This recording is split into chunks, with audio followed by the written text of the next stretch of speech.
us one more time, everybody.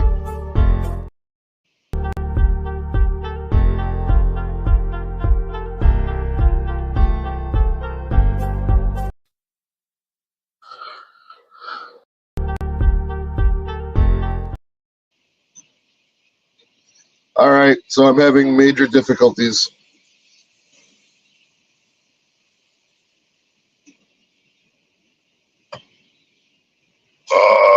Sucks.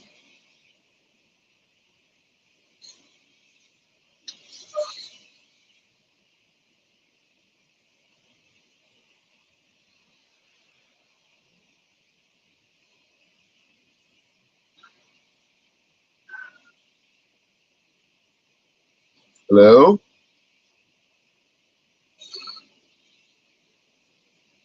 Am I fucking even frozen? Well, I guess I'm not frozen.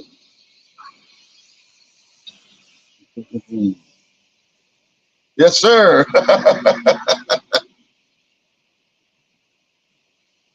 All right, so then it's this phone. I'm glad we got that problem solved. So as I was saying before, this is Michael Crichton book, Eaters of the Dead. It was, let's start just from the very beginning.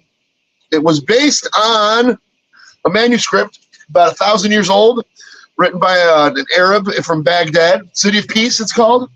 And there we go. And the second half of the book was based on Beowulf, and they do actually, there are, all right, let's start from the beginning. God, I got so flustered with this, this audio problem. I got to see if there's a problem with that phone. Maybe I need to do an update or something. Hey, but this sounds good. I'm not crackling. I'm testing this for proper modulation. So this was at the very beginning of the first chapter. They talk about this. Oh fuck, man! The notes are. Oh no, they're not. I keep doing this one. Hooray!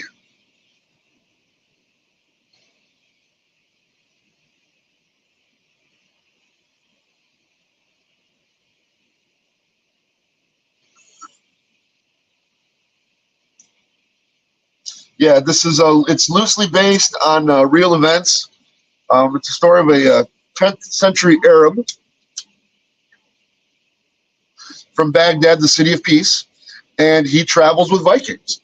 And he's an emissary, and there's a lot of, I'm sure there's a lot of stuff added because, like in the movie, there we go, it's a little better.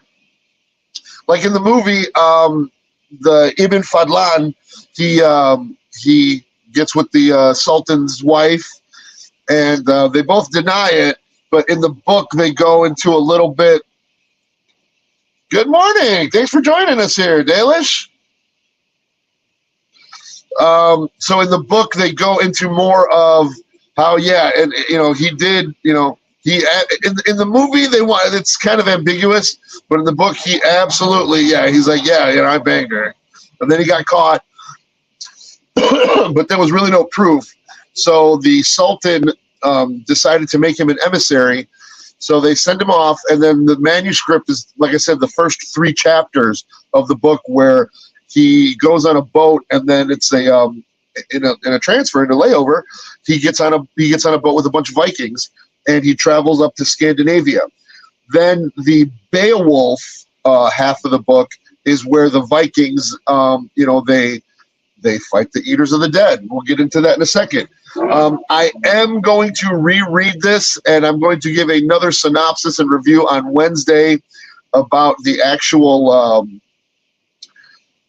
about the inner workings of the book, because it was hard to, kind of like the Clockwork Orange. They spoke in NASDAQ or NADSAT, the slang language of that time.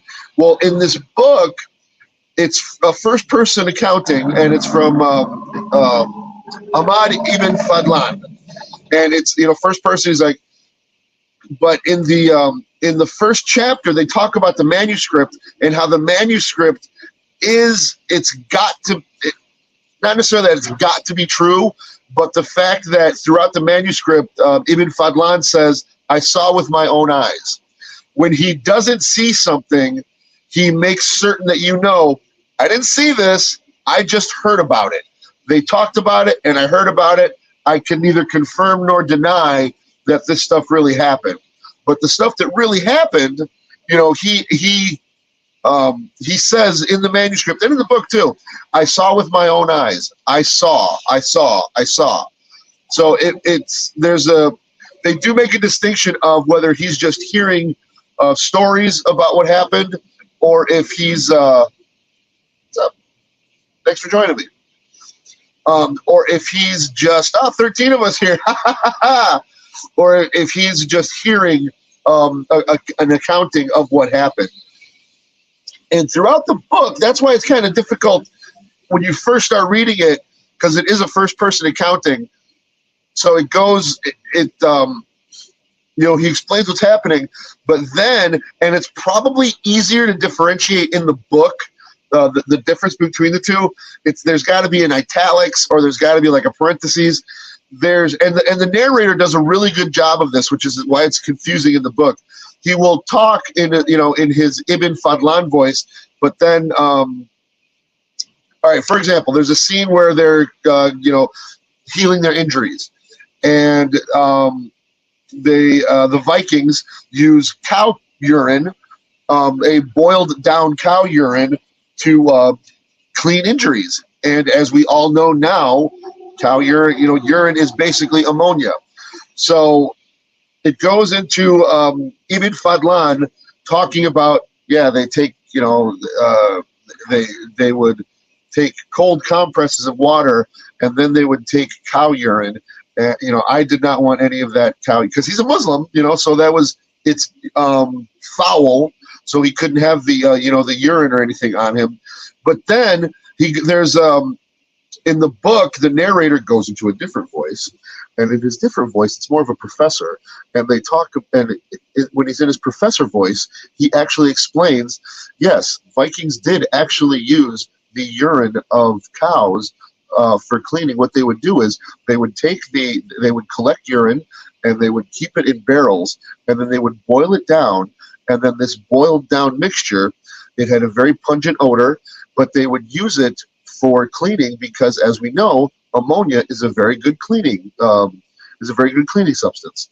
And then it would go back into Ibn Fadlan talking about the story. So every once in a while, there would be, in the book, he would be talking, but then he would go into his, I named it his professor voice when I was listening to it, and then it would go to explain about a certain aspect of what happened, about, historically, really what's going on. And that's why I'm going to read it again, because I want to take better notes on when the professor voice is explaining what's going on. So let's talk about the story. Ibn Fadlan goes with a bunch of emissaries they are going to a different land, and it's for some bullshit, diplomatic, you're on a diplomatic mission of Alderaan. If this is a consularship, then where is the ambassador? But yeah, he gets sent off because he got caught with the Sultan's wife. So they're but there was no proof, so they really couldn't do anything. So he had to, kind of exile him. So he went on this journey, and he had to, he had a bunch of, he had his brother-in-law, he had about, I want to say 22, that's why I'm going to reread it again too. A bunch of people with him, and then they went to, and then, then they get to, they go through France they go through France, and they go up to Scandinavia. And once they get to where the savages are, the Vikings, the North people, they're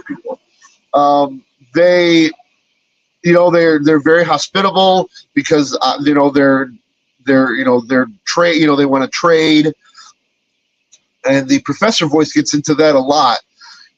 but they meet the Angel of Death from their little town, and Ibn Fadlan goes into, this old lady, God, she had her bones, and I didn't know whether they were human or if they were, if they were animal, but she took her bones out, and then they had to go up north to help another tribe with an issue they were having. They weren't really sure.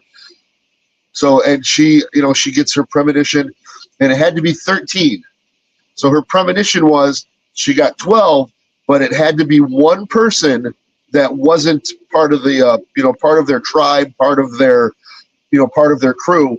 So she chooses Ibn Fadlan to go with them, and he's like, I can't go with you. I'm doing a thing here, and all there was one guy. That's one thing I wanted to talk about too. There was one guy that knew Latin, not necessarily Arabic, but he knew Latin, and Ibn Fadlan knew Latin. So they would speak Latin to each other, and then he would translate the Scandinavian language to the other Vikings. And throughout the book, he says that he kind of learns their language. This was something in this movie that I thought was really, the movie did this really good. But in the book, he just says, I kind of caught their language. I get every once in a while I could understand what they were saying. They spend actually a goodly amount of time together in the book. They spend a couple months together, if not longer, if not a year, when they go to the kingdom that where they're needed for help.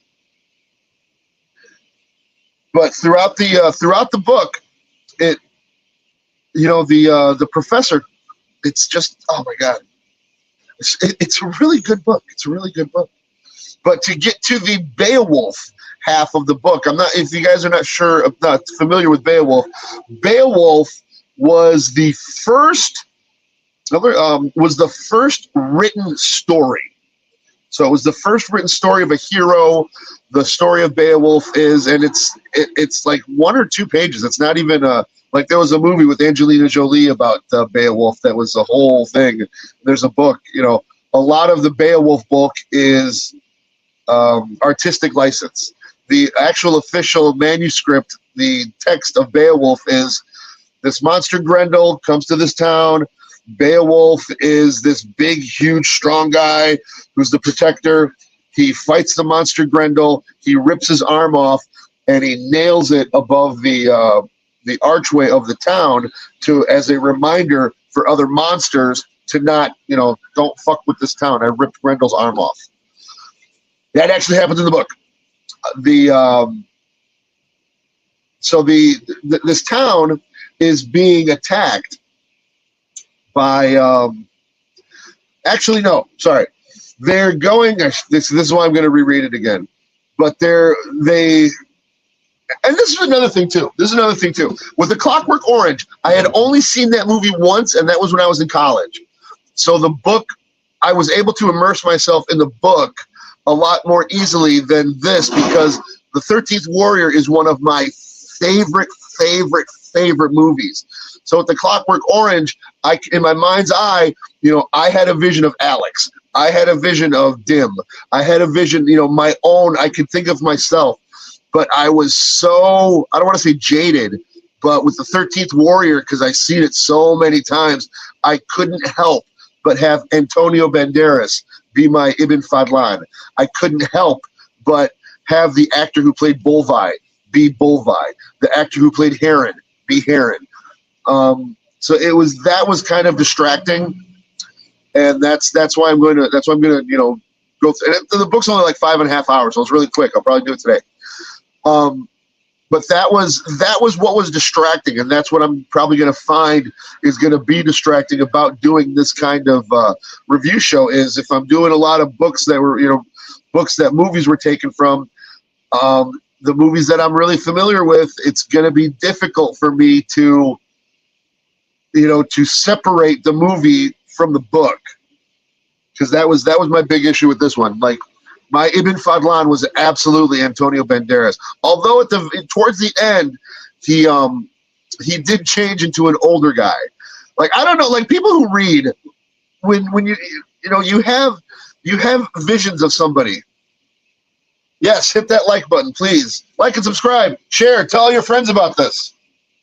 But when you read, you have a vision of the character, and if you've seen the movie a bunch of times, that I believe that distracts from the book. I tried to go into this book. Let's all smoke. I tried to go into this book like 100% not even thinking about the movie, but that proved to be too difficult. That proved to be hard. So they go to this village, this not even a village, and they find that everybody in the it was Bolvai's village. Bolvai. So here's what happens. Bolvai is the biggest, baddest Viking of this crew, and the king died, and he was slated to be the next king, although there was another guy. They get to a fight. Bolvai is actually, he obviously wins. So they go to, as they're traveling up to Scandinavia, they go to Bolvai's home, his home, where he was born. He wanted to say hello to his parents. He's like, yes, I'm going to be doing this. I may be king soon. But when they go to his parents' village, it is decimated. It is gone. It is burned to the ground. And they're like, what in the good green fuck happened here? So then they have to go up north, so they have more stuff they need to talk about. When they finally get to the village, they talk about the demons. And they are, they come and they, oh, fuck. Thank God this is only my second one or third. But, okay, so they find this one village after they find Bolvai's village all decimated. They go to this other village on their way to Scandinavia. And in this village, they actually find bodies, but they're all decapitated. It's just a bloody mess in this one house that they find. There's children that are dead. And on this one child, they find bite marks and chunks eaten out of the back of the child's thigh, their shoulder. So it is, these creatures are eating, they're eating their victims. So they get to the village where they wanted to go, Row High, I believe it's called. Damn it. See, that's why pencils have erasers. I need to write more shit down. It's hard to do when you're driving, though. That's why I'm reading it again. That's why I'm going to read it now while I'm not driving, so I can take proper notes. And then on Wednesday, we're going to go through, the professor, what he talks about. So they get to the town. They talk about the town, and the first night, they say that these monsters, these demons, come with the mist. So whenever there's a mist on the mountains, they know, oh shit, we're about to be attacked because they're conjuring up, and they feel that the monsters are conjuring up this mist. But the professor, actually the mist was just regular fog that rolled over the mountains, and the creatures would just take advantage of the fog, and and attack. And in one of my favorite scenes in the movie, and that's another thing, because this book was so short, it was really, the movie and the book are basically scene for scene. It's basically a scene. The movie is a basically scene for scene retelling of the book. There are some things that are different. For example, when I was talking about this too before my audio on my other fucking phone went out. When Antonio Banderas learns their language in the movie, every once in a while it said hablado en español, and he keeps talking in his language, they keep talking in their language, pero de veces it comes out that English words, and it's like that in the movie. He'll talk and a veces sale el otro idioma. I mean, and then I'll do it like this. I'll do it like this. Están hablando su idioma en la película y luego de vez en cuando they speak English, pero siguen hablando en su idioma y parte a parte el Antonio Banderas begins to understand lo que están diciendo porque poco a poco they start speaking more and more English as they're going on alrededor de la fogata más que nada y luego empiezan a hablar más y más su idioma and then after a while he gets speaking more English. Pero está entregado con español e inglés. And it's like that until, good morning, Tiff. And it goes like that until they are all speaking English. But in the book, and I just thought that was a very clever, as far as a movie, explaining how a character can learn the language of foreigners. I thought that was very cinematically perfect the way they did that. In the book, it's not like that. He has an interpreter, not necessarily interpreter, just somebody in their group that speaks Latin, and he speaks Latin instead of Arabic, so that's how they communicate. He does learn a little bit of their language because then towards the end of the book, he starts talking to the others. Excuse me.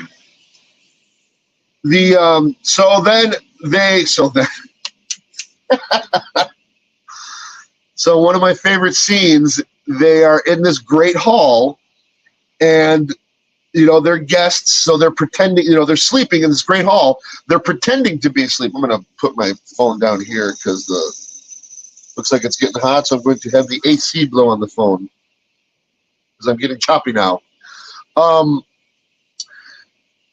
And Ibn Fadlan, he's looking around going, man, why are, everybody's snoring and stuff, but they all have their eyes open. They all have their eyes open, so they're not sleeping. And then he notices a just disgusting smell of grossness and death, and it's the Death Eaters that are coming. So they have a battle. Bolvi rips the arm off of one, just like Beowulf, and he puts it up. He puts it up there so that as a reminder of that. So they lose 3 of the 13 in their first battle. They lose 3 of the 13 guys, and they're not shy about that. They go, yeah, he died. He got his head cut off, and he had a couple spears in him. And they did kill a couple of the demons. Yo, what's up? Everyone's saying hello to each other. They do kill a couple of the demons, but there's no bodies. They take the bodies with them. And then the next day, Bolvi, the big, strong leader, is setting up a perimeter. And all throughout this, Ibn Fadlan, he's it goes into the intricacies of the difference between Arabs and Vikings. He's like, they set up those poles, with the big spikes like this and the big trench. He doesn't understand why they're doing that. He doesn't he's like, why? What is that? How is that going to, how is this going to be, a perimeter? How is this going to defend us? And then when they charge that night, they awaken the fireworm, and they never in the movie. Yeah, I can't not compare it to the movie. Like, it's only because I've seen the movie so many times and it is one of my favorites. They don't do the whole, where it's, they're doing the cavalry and they're, doing the big thing down the mountain of the, the big long fireworm. Antonio Banderas. Ibn Fadlan does not go right up to the fireworm and say, oh, it's cavalry. They never find out that it's cavalry. They excuse me.